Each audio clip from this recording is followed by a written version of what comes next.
Asar Talo. Ang unang maasar, talo. Halina at makigulo sa programang tatalakay sa mga mahalagang isyong pambayan. Kasama ang mga veteranong mamamahayag at mga opisyal ng National Press Club sa loob ng isang oras. Pupurihin natin ang mga dapat purihin at aasarin ang mga dapat asarin. At ang unang magalit, talo. At ngayon, narito na ang ating mga host sa ating programa, si Paul Gutierrez, ang Pangulo ng National Press Club at Direktor Nats Taboy.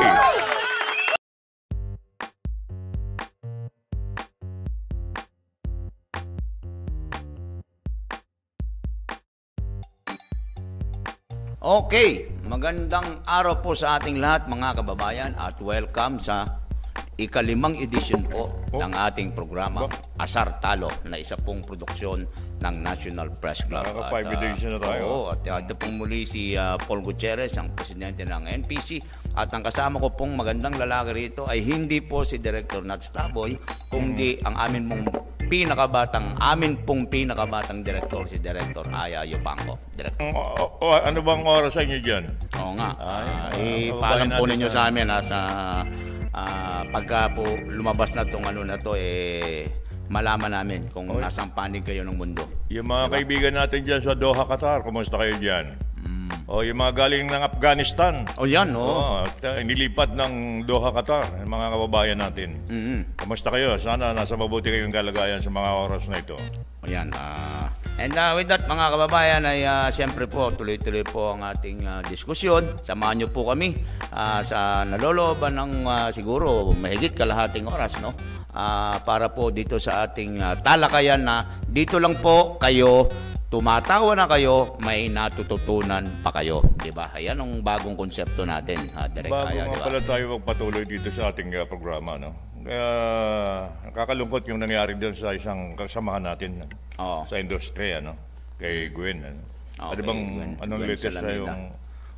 At yun nga po, ang buong pamunuan po at kasapian po ng National Press Club ay nakikiramay po sa mga pamilya at kaibigan, sa mga kaibigan ng aming naiwan na kasamaang si Gwen Salamida na pinaslang po nitong nakaraang Agosto 17 diyan po sa kanyang parlor sa Quezon City. At kasama po namin ang kanyang pamilya, mga kaibigan, sa panawagan po sa ating mga otoridad sa Philippine National Police at sa Presidential Task Force on Media Security na mabigyan po siya ng katarungan. Actually, dapat August 18 siya po ay magbe-birthday. Nakakalungkot na one day before her birthday ay pinatay po siya. No? Naniniwala rin po tayo na sa puspusang investigasyon ay sasagawa dito, lalo na po ng tanggapan po ni Yusek Joel C. Egco, ang Executive Director po ng Presidential Task Force on Media Security. Dahil unang-una, kumare niya si Gwen kumare po ni Yusek Joel si Gwen. Ikalawa, ay nung pong kumalat yung balitang yan ay mabilis na inutusan. Nino? Nung isa pa nating miyembro, si Coy Laura, ang nagpost sa Facebook. Inutusan sa Yusek na magpadala daw kaagad ng mga investigador. Okay.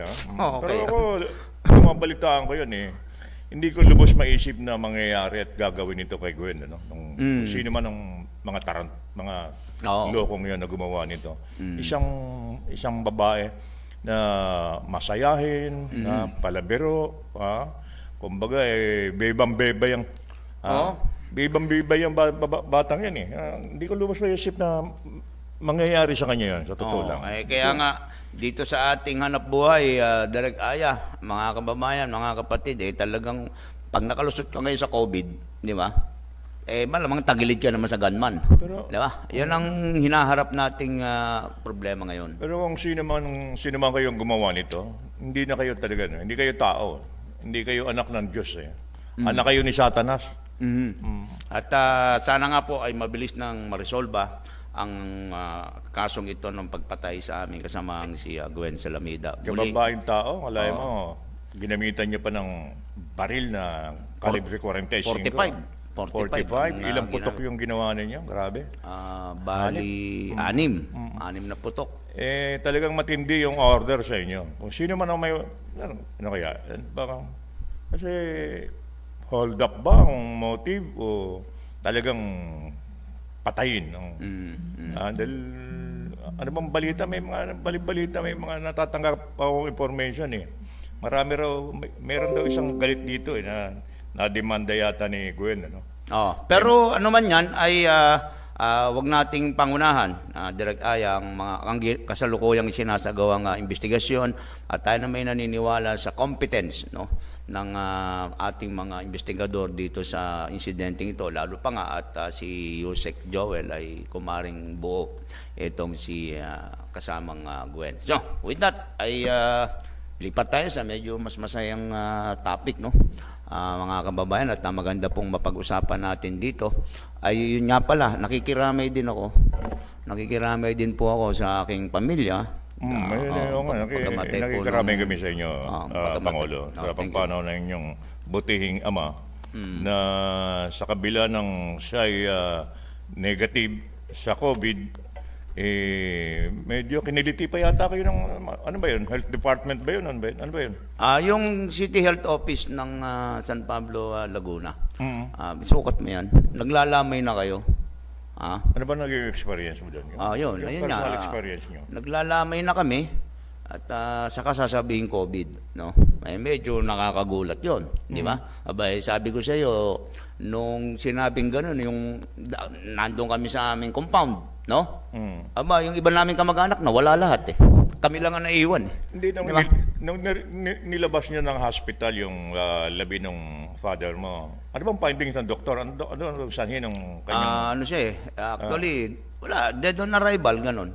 And then, sinwab test pa siya kahit patay na eh. Ano daw yun eh, mandatory. Negative din naman eh. Sinab? Negative eh. And then, pinayagan na kaming may labas yung bangkay. So, may kausap na kaming punerarya, inasikaso na siya. And then, nung naglalamay na kami, ay saka sinabing COVID. Sabi ko nga sa yung iba naming kamag-anak na dumating, nawala lahat eh. Kami lang magkakapatid lang naiwan eh. Ibig sabihin nun, nagpulasan yung siyempre, mga... sa takot, di ba? Nakikipaglamay. Sa takot. Yung ba namang... Palagay ko lahat ng pagpaginawa ng pagdating ng bahay, bihis ka agad ang damit yun. Laban yan. Alam po ninyo, itong ganito ay dinadaan na lang po natin sa biro, Pero ito po, kaya po namin napiling pag-usapan ito, mga kababayan, nangyayari po ito. Di ba? Na ikaw ay naglalamay sa mahal mo sa buhay, sukat mo kung kailan kayo nagdadalamhati, naglalamay, ay saka sasabihin COVID. Di ba? Lalo pa po ngayon, alam natin to, Director Aya, wala ngang pera ang mga tao. Di ba? Hirap na hirap. And then, may kausap ka ng punerarya, nakahanda naman kayong ipalibing na, at saka sasabihin COVID, di mauuwi sa ano yan, mauuwi po yan sa cremation.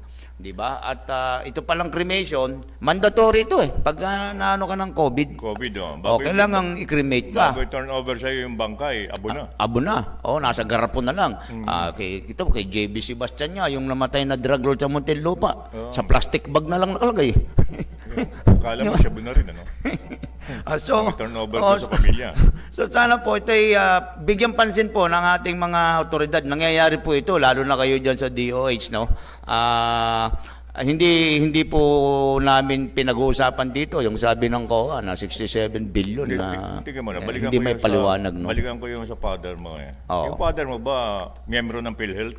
Oo naman. Siyempre, matik, senior citizen. Kaya pala hinabol. Kaya pala hinabol na COVID dahil member ng PhilHealth yung tatay. Ayun pa pala. Nabanggit mo yan na Director Aya, alam po ninyo, ito, Secretary Duque, sino ba yung PhilHealth? Kaibigan mo yun, yung dating NBI Director, si Dante Giran, yan. Ito, total, investigador ka naman na President Dante Giran ng PhilHealth. Dati nating Director sa NBI yan. Paimbestigahan po ninyong sitwasyon na ganyan. Pagka ikaw ay may PhilHealth, most likely ma-declare kang COVID. Di ba? Paimbestigahan po ninyo yan sapagkat kung ganyan po ang ginagawang rekurso ng ating mga ospital, hindi po bababa ang bilang ng COVID sa Pilipinas. Ang masakit pa dyan, mauubos po ang pondo ng PhilHealth, kababayan. Yun ang masakit. Pag member ka pala ng PhilHealth, COVID. Malamang ma-COVID ka. Na-COVID ka. Dyan po sa... kung hindi ka miyembro ng PhilHealth, severe lang to. Parang ganun. Marami akong naririnig na ganung kwento eh. Nangyayari na po ngayon yan, ha? Dapat po ito tingnan ng, ng ating autoridad, ng DOH at saka po ng PhilHealth mismo. Kasi meron kasi sila mga benefit package pala eh. Di ba? Na kung ganitong kaso ka, mild cases ka, ito ang makukuhang amount. Kung ikaw ay severe case, ito ang makukuha na amount. Di ba? Nakikita po kasi natin dito, mga kababayan, this is the easiest way sa mga, lalo na naintindihan natin, overworked na po ang ating mga doktor, ang ating po mga medical health workers, no? Sila po yung mga overload na sa trabaho, no? Itong di ba, pinakamabilis na para na sabihin mabawasan yung workload nila, i-declare kang COVID. Dito sa pag-uusap natin, dapat hilingin natin dito yung action nung PhilHealth kay Kuya Dante Geran. Paimbestigahan nyo nga po ba? Bakit ba ganon? Pag miyembro ng PhilHealth, madaling kapitan ng COVID. Pag hindi miyembro, hindi masyadong kinakapitan ng COVID eh. Lagnat lang yan. Ang kaso lang yan, di ba? Ano kaya? Bakit kaya? Ano kaya ang dahilan? Kaya nga siguro maganda pong mabusisi ninyo yan na President Geran ngayon ng PhilHealth. No? Kasi nga po, unang-una napakalaki ng implikasyon nito. Di ba? Lalo na nga po sa ating health situation sa buong bansa. Di ba? Marami nagtataka. Biro mo, nandiyan na po ang bakuna. Marami na pong nabakunahan. Pero yung bilang po ng iniuulat na tinamaan ng COVID, hindi po bumababa. Bakit po ganun? Di ba? Maaari pong tingnan po ninyo ang mga proseso at sistema ninyo dyan. Maaari po kasi ito'y naaabuso. Di ba? Kaya may naalala ako doon sa lugar nyo rin, sa San Pablo. 5 magkakasama sa isang trabaho eh. Isang pamilya yun. Isang pamilya. Oo. Yung sa isang pamilya, 5 katao, sino ang miyembro ng PhilHealth doon? Hindi ko lang yan kasi after the fact na eh. Nung tigok na sila lahat saka sinabing COVID eh.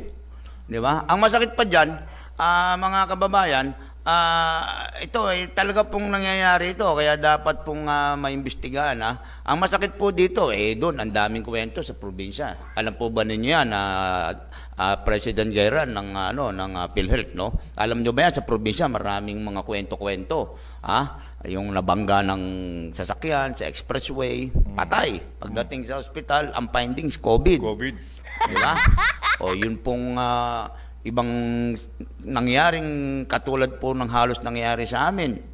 Naglalamay din sila, Director Raya. 10:00 ng gabi, dumating yung mga taga City Health Office, may kasamang pulis, at saka dineklarang COVID. Yung tatay. Yun po. 12:00 ng gabi. Isipin ninyo, parang eksena sa, di ba? Parang eksena sa horror film, ganun. 12:00 ng gabi, naglilibing po sila ng patay. Yung masaklap nga doon, yung nabalitaan ko, na taga San Pablo sila, pare-pareha silang trabaho dito sa Maynila, sa Sampaloc. Nung magpa-swab test sila, 5 sila, isa lang ang nag-positive sa kanila na may COVID. Dahil siya yung sa kanilang 5, siya lang yung miyembro ng PhilHealth. Yung 4 hindi. Ano kaya? Ba't kaya ganun hindi ko talaga lubos maisip eh. Pag miyembro ka ba ng PhilHealth, madali kang kapitan ng COVID o ano? Kaya mabuti na lang, meron ng ivermectin. Pa-investigahan din natin ito kailan Congressman. Congressman Mike Defensor. Kung bakit pag miyembro ka ng PhilHealth, malamang kapitan ng malamang kapitan ka ng COVID, di ba? At ito pa pala, mga kababayan, ito po, ito naman ay isa ring panawagan pa rin po natin sa PhilHealth, no? Tingnan po ninyo kung paano mabibigyan naman ng tulong ang mga PhilHealth members sa cremation. Diba? Kasi nga po, minandan to ng gobyerno, i-cremate yan. Ito palang cremation, hindi pala sagot ito ng PhilHealth. No? So, tulungan po ninyo, President Geran, Pangulong Duterte, Secretary Duque ng DOH, di ba? Tingnan din po ninyo itong aspetong ito kung paano matutulungan sa pagpapakremate yung pong mga namamatayan na PhilHealth members na kailangang i-cremate ang kanilang mga mga benepisyaryo, mismong sila, dahil sila po ay sinabing tinamaan po ng COVID. Kasi mahal Hindi ba kasama mahal din ang mahal din po ang cremation Hindi ba kasama sa yun, sa sagot ng PhilHealth yung Hindi. cremation? Tumawag ako sa Wala. PhilHealth nung isang araw, nag-verify ako, hindi raw pala nila sagot yung cremation. Kasi alam po ninyo, mga kababayan, ikaw ay sa panahong magdadalawang taon na tayo sa pandemya, di ba? Panay ang lockdown, wala kang trabaho, wala kang source of income, and then mamamatayan ka, sasabihin ay COVID, kailangan mong i-cremate, wala ka na pong pera, di ba? Umaasa ka na lang sa PhilHealth, di ba? Kung wala rin man palang provision sa mga benepisyo ng PhilHealth para sa cremation, kawawa po yung pamilya. Kasi ang mangyayari dito, magkano ba ang cremation ngayon? 40 to 50,000 daw sa Laguna Ang mahal, di ba? Mangyayari po dito, mga kababayan, yung mga walang pambayad yan, malamang itong mga ikikremate, mga half-cook to. Di ba? Wala. Kalahati lang ang kaya nilang ibahin sa cremation Di ba? Sasabihin sige. Dahil sa kulang ang pambayad. Kulang ang pambayad. Kulang din yung cremation. Malamang half-cook.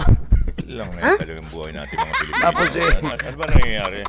Tapos uwi mo sa bahay mo, kayo na magtutuloy ng cremation doon.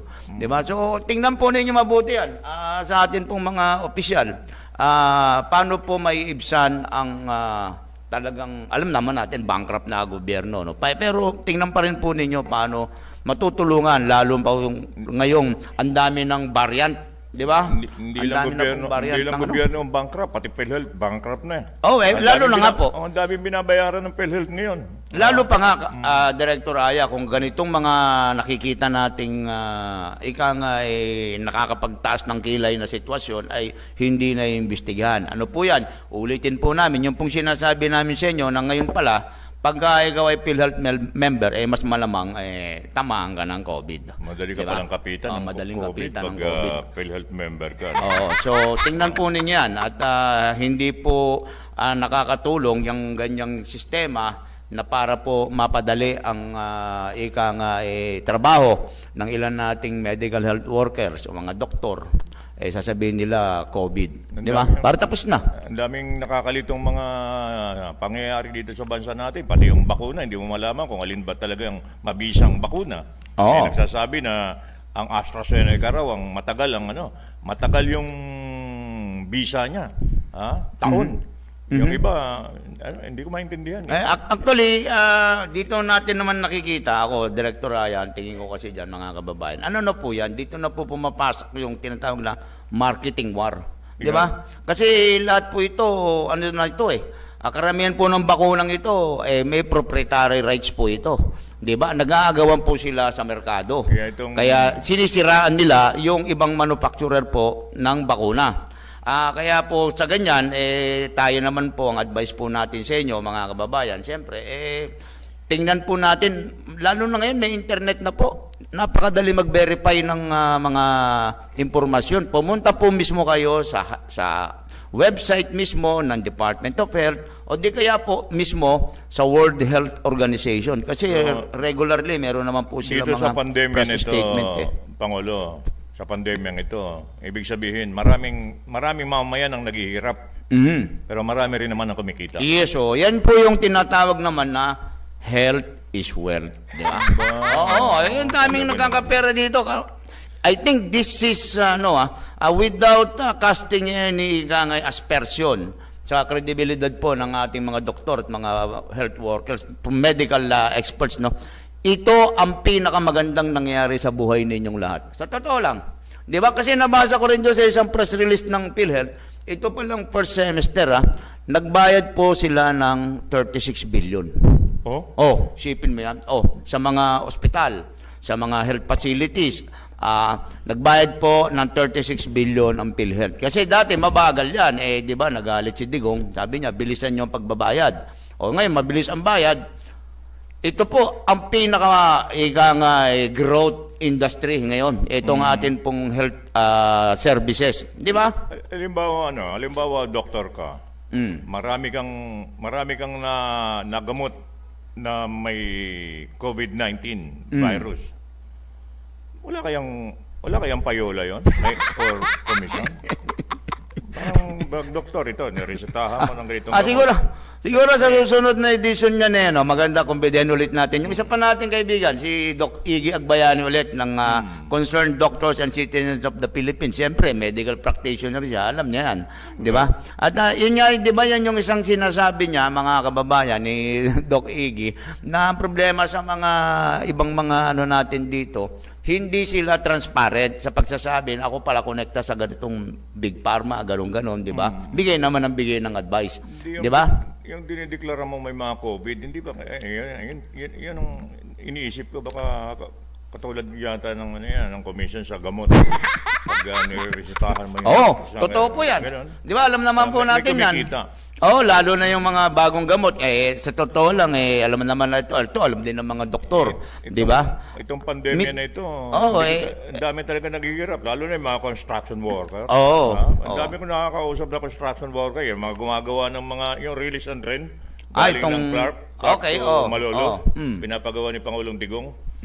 Alam mo yung mga construction worker dyan. Siyempre, ulan-init, di ba? Lalagnatin yan. Nilalagnat yung mga construction worker.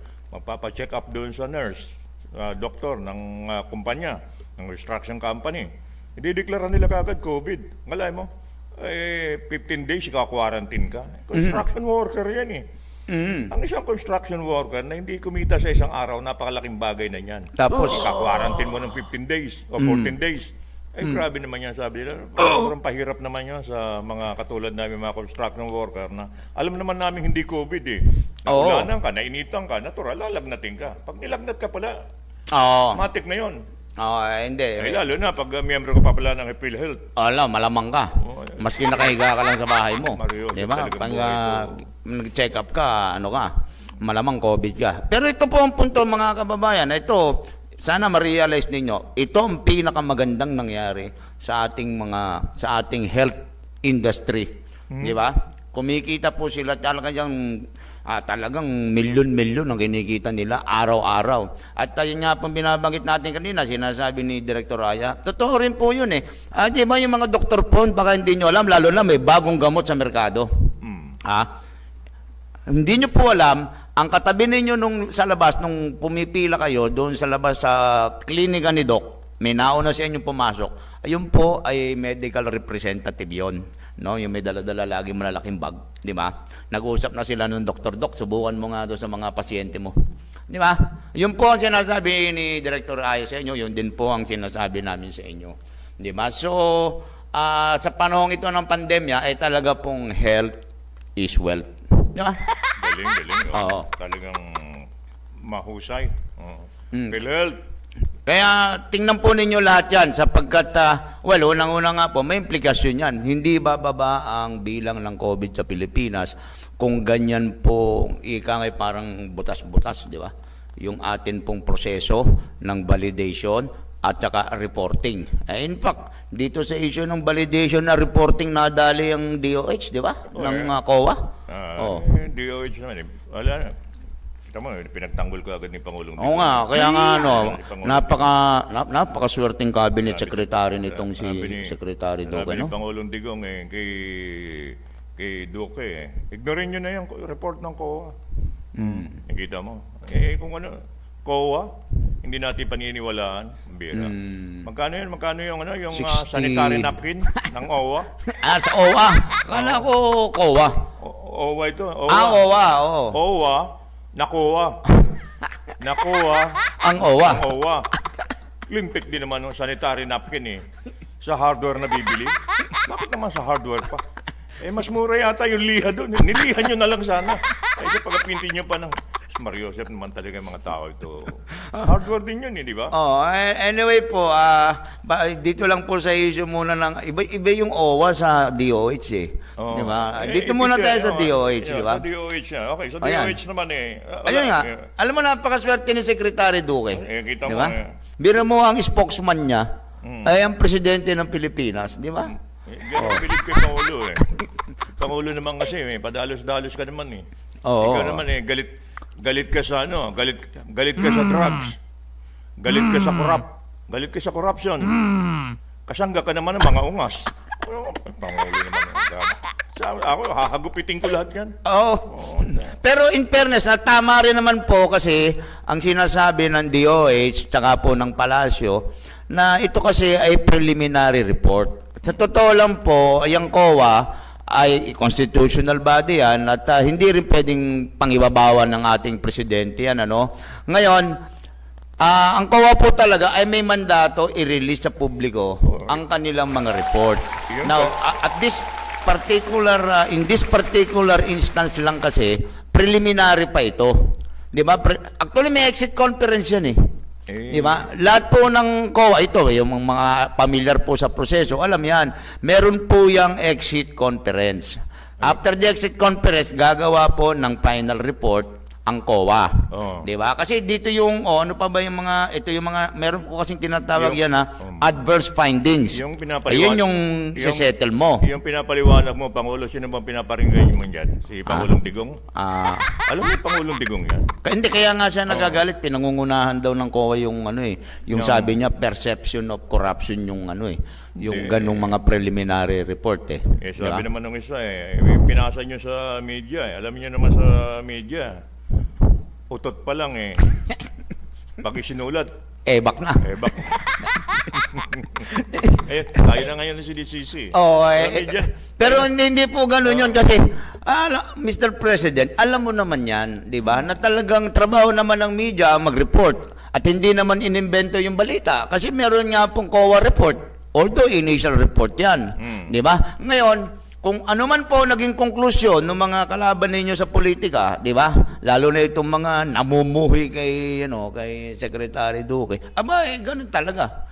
Di ba? Ang kailangan po dito ay maayos na paliwanagan, di ba? Kaya nga inaalam ko, Director Aya, yung binalita naman ni Heidi Mendoza, yung dating COA commissioner din, di ba? Na yun daw gumawa ng report ng DOH, inatake sa puso, namatay. Siyempre, baka ang kala niya, alam mo na, nakalagay doon, stress. Pero hindi ko pa kasi nababrowse, mga kababayan, yung post po ni Heidi Mendoza, nakita ko lang sa nakita ko lang sa mga balita, no. Gusto kong makalaman ano yung time frame. Kailan namatay yung COA auditor, bago di ba? Bago nilabas yung report? Kung bago nilabas ang report, wala pong kinalaman yung pagmumura ni Pangulong Digong laban sa COA nung Lunes. Di ba? Kasi patay na pala siya before pinagboboljak ni Presidente. Bago lumabas yung report sa media, ibig sabihin, noon pa. Hindi pa inilalabas sa media, patay na. May mga namemorisa na sa kanya. Huwag mo nang ilabas yan. Hindi. Trabaho nga ng COA yan. Hindi, ang sa akin, kung kailan siya namatay, before ba nung speech ni Presidente nung Lunes o after? Kasi kung after, sabihin ng mga kritiko, ayan, kita mo, pinagagawa na naman ni Pangulong Duterte. Yun, namatay sa nervyos, yung taga-COA. Yung report naman na nilabas ng COA, sinagot naman ng DOH yun, particular si Secretary Duque. Sabi ni Secretary Duque. Unfair daw. Winasak nyo ang... Winasak daw ng COA yung moral at dangal. Ganon? Okay. Ang dangal, yun yung mahirap bayaran, yung dangal. Dangal, Dangal ng ina nyo. Yun ang mahirap doon eh. Anyway po, ang punto ko dito, kailan ba namatay yung COA auditor? Is it before the President's speech? After the President's speech? Ang payo po namin sa inyo, mga kababayan, yung mga nanonood sa atin, wag po rin agad tayong jumping into conclusion, ika nga. Kasi, kung namatay naman itong auditor bago yung speech ni Presidente, walang kinalaman yung galit ni Presidente sa COA, di ba? Pero kung namatay siya nung Martes, di ba? Kung kailan tapos na magsalita si Presidente at kumalat na yung kanyang mga hugot laban sa COA, yun, maaring namatay sa nervyos, di ba? Isipin mo, Presidente ng Pilipinas, nilalabar ka on air. Medyo talagang masama sa kalooban yun.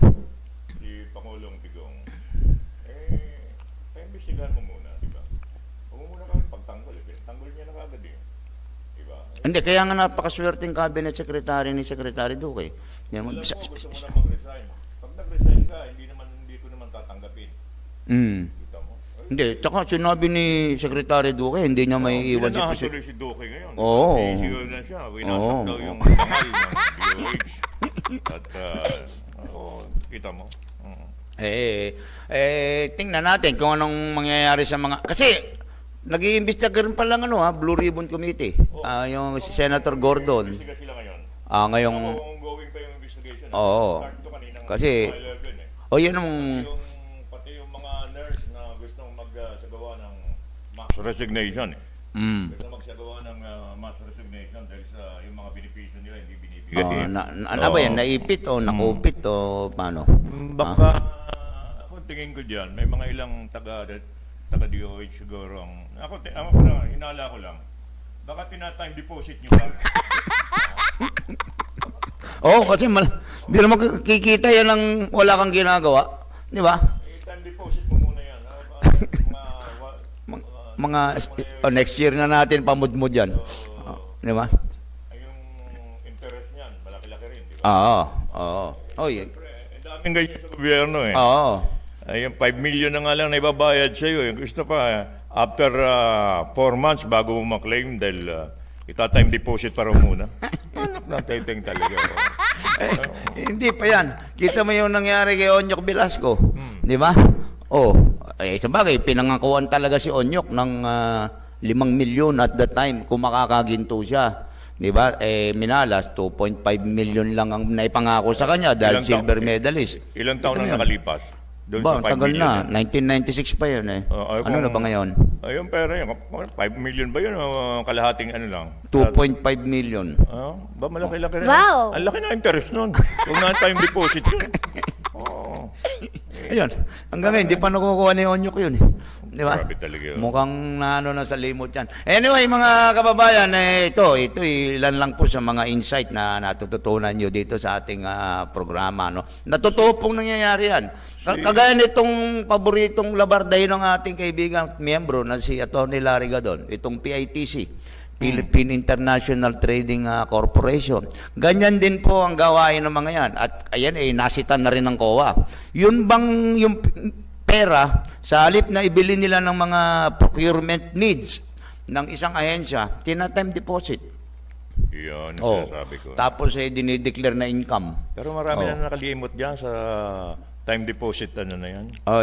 Yung estilong ganyan, ano? Yan, Oo. Ayan po, dapat tingnan din po ng ating mahal na Pangulo dahil ayaw nga niya sa corruption di ba? That is one form of corruption. Bilo mo, yung pondong pinagkatiwala sa iyo, hindi mo ibibigay, i-deposit mo sa bangko, kukubrahin mo yung interest. Si Pangulong Digong naman, bilib ako rito, habang siya ay nagkakaedad, tumatalas ang pandinig. Wow! Ganon? Oo. Alam mo kung bakit tumatalas ang pandinig ni Pangulo? Lahat ng bulong naririnig mo. Lahat ng bulong yung iba dyan, pag tumatanda, humihina ang pandinig Hindi na nakakarinig kahit na bulungan mo pa. Pero si Pangulo, lakas tumikap ng pandinig ni Pangulong Digong Bulong pa lang yun, ha? Bulong pa lang yun, Pangulo, ha? Okay, actually, itong kay Duque, nagsimula ito, bulong-bulong lang ito may lalabas na report ang COA. Wow! Ganyan, bulungan pa lang yun. Narinig niya. Pinagtanggol. Tingnan natin, mga susunod na panahon, magba-vice president pa naman, tatakbo pa naman vice president si Pangulong Digong. Pero nabanggit mo sa akin na dahil mahal mo si Pangulong Digong ay gusto mo siyang tulungan, kaya hindi mo na siya ibobotong vice president. Pagod na siya, di ba? Pagod na Kasi nga, gusto mo siyang tulungan ng magpahinga, ganon. Kaya hindi mo na siya ibobotong vice president. Hindi, tatakbo pa rin. Vice president siya ni Bongbong Marcos Siya ba? Hindi pa si Sara? Matalas din ang pandinig ko Kasi tumatanda ka na rin. Tumatanda na rin ako naririnig ko Bongbong Marcos, Digong Duterte. Wow! Magandang tandem yan. Lakas nun. Iboboto mo na si Digong pag gano'n. Pag vice? Pag vice siya ni Bongbong, iboboto mo na siya. Hindi kailangan ng vice talaga babae. Ganun ba? Naku, mas medyo parehas masama. lalaki, mahirap Medyo masama ang karanasan natin dyan pag babaeng vice president. Vice. Di ba? Naalala ko si Gloria Arroyo, nag-vice kay Erap, tinanggal si Erap Itong si Digong, kung di lang din magaling-galing ang diskarte nito, di laglag din siya kay Robredo. Di ba? Alam mo na, hindi lang malakas si Pangulong Digong kay Xi Jinping, tsaka Tsaka kay Donald Trump, no? tsaka sa Russia, kay Putin. Ng Putin talaga. Bueno, mga kababayan, ay sana po nag-enjoy kayo sa ating talakayan na ngayong hapon, maski saglit lamang, at sana napulutan tayo ng magagandang idea. Kung ano man po yung mga narinig ninyo, nakita ninyo, yan ho ay bahagi lang ng aming palatuntunan ng asar talo. Oo. Ngayon, kung yung may mga naasar dyan, talo kayo. Oo. Ayun lang yan asar talo At sana po may napulot kayong magagandang aral dito sa aming programa. At kung hindi naman ho kami mga asar, walang talo. Oo. Diba? Salamat po. Salamat. At muli, ito po si Paul Gutierrez, ang presidente ng National Press Club. Salamat mong muli sa pagsama sa amin sa ika-5 edisyon ng aming programang Asar Talo, na isa pong produksyon ng National Press Club. Ito po naman ang inyong lingkod, si Aya Yupanco, Director ng NPC. Maraming salamat po. Tapos na kami!